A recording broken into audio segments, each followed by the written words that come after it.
several factors, and of course Irene came just before the war, and then they made this cassine stuff for buttons. That's what they first started doing, and then when the wartime came, the buttons were all taken onto the khaki buttons, and they became spread after then into making plastic bowls, and that was really a revolution when we had a plastic bowl to wash in.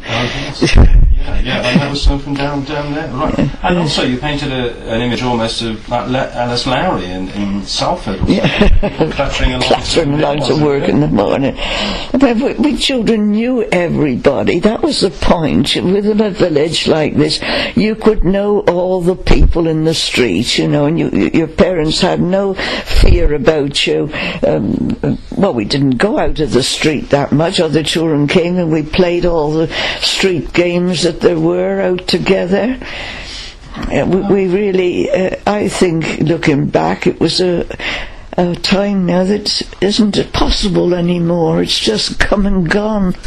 And the tab was important. Well, the church and the tab were very lively in those years, and of course I always belonged to the tabernacle, and every year we had, we went every Sunday to Sunday school. Every Sunday morning all the children would be going out and going to their Sunday school, and when it was Whitsuntide and it was the processions, they would meet with a band and process all the way up the hill and sing a hymn and what have you. It was really a big family day then.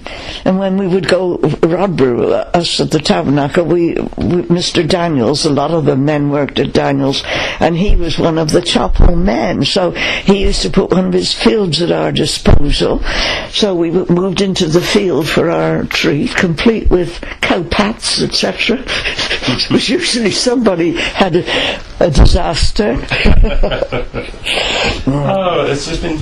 You've spoken for 21 minutes, and it seemed... Sorry, I'm boring. No, it seemed as though it was about 5. It's just rattled along so beautifully. And I've not really asked you any questions. I'm sorry, darling, I'm sorry, but I just... It's just been beautiful. I've got all this here, and I have so few people to talk to.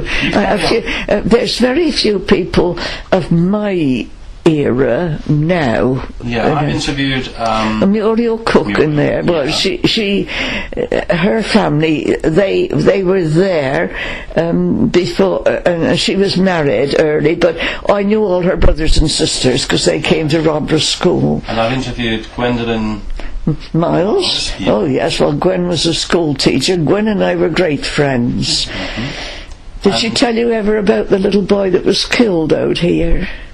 No, she didn't. Well, she would have forgotten about that. Can I tell you, or do Yeah. That house opposite. The one that's been done up? Yeah, well, there's a great big stone porch like that, you see, with like castellated things on. Well, we children used to play ball, kick in and that in the street. Inevitably, somebody would kick a ball and it would get up to the top. And this particular day, this little boy who lived down Spillman's Pitch named Sam, and I suppose he was my age, about 9, and the ball went up. I'll get it. He jumped on the railings, stood on the railings, and took hold of the toppers, and the whole lot came away and threw him back onto the railings. Oh, dearie me. And he prized himself off, and he ran along the street crying, "Mum, Mum, Mum." And of course we were children all out there. We were stood there absolutely paralysed. And of course he died because he had vital organs he'd pierced with that. It must be about 1927 or something. Yeah, yes it was. And what a harrowing tale. But we children were all stood in a group there because we were all playing. Every game that we played according to the season of the year, you see. Mm-hmm. And balls and skipping ropes and whatever. Marbles. Was marbles a boys' thing, or was that a girls' thing, or was that a later thing? Was marbles? Well, marbles, girls a lot played marbles because I think they must have had more patience with it. And we had a little bag and we brought the marbles in, you see, and they were, if you had a good marble that knocked lots of others out. That was a good one. And we used to take them to school, and in the play time we used to play with the marbles. What's the postman? Yeah, and I suppose the boys, do girls play conkers as well, or was the conkers a boys thing? Oh, conkers are definitely boys, because they could work their steam off on the, hitting like that there. Yeah. Right, back to other people I've interviewed of your generation, because I live next door to Tom Spicer. Oh yes, I know Tom very well. Tom's gone into Northfields. I think it's his 92nd birthday on the 17th. Yeah, well, he'd be the same age as me. His wife, Marion, you see, was in the same class at me at school. Oh, I see. And the family, Marion and Joan and all were all lived in this street. Right. So, I'm so sorry. Marion, I've known since she was a little girl. Right. And, who else? Maisie Baker. Oh yes, I know Maisie Baker. She was a Chalford girl, and when we went to the school down here, every year when we were about 9 to 10, we took the examination, and those of us that passed went to the secondary school.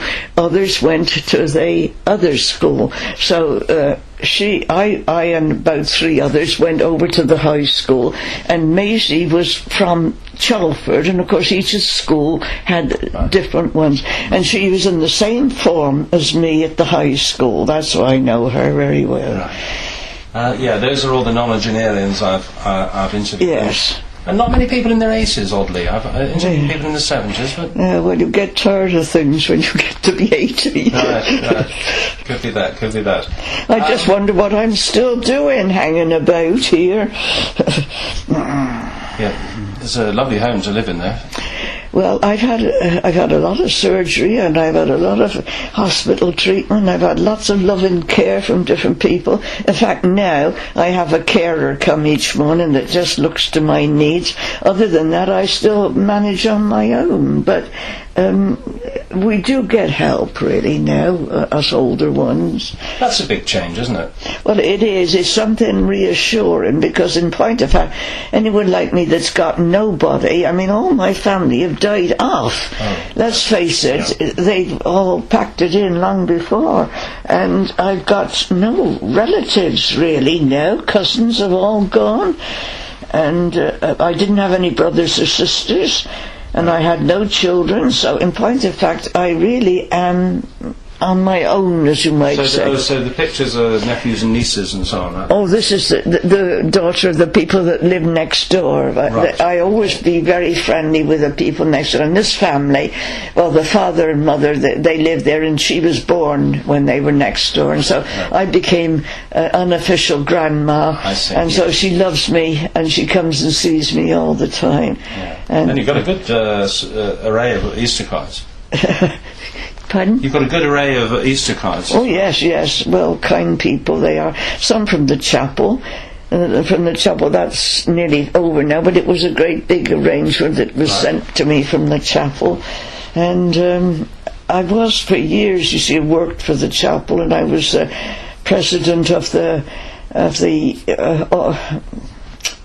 women's meeting, the side of the church for the women for years. I've always worked for the chapel and done things, so they keep in touch with me now, although I cannot go to church now. I was very moved. I went there yesterday afternoon to the fellowship group. Oh yes. And did a recording session. Yes, Dorothy. I was very moved. Yeah. The spirit of comradeship. I used to be president of that women's meeting for many, many years, 20 or more years, you see, and I kind of handed over to Dorothy about 10 years since, and she's a lovely girl, Dorothy, and I feel, that her heart's in the right place. Certainly, I could see that yesterday. Yeah, she's very loving, really, very kind, but it's all changed so much.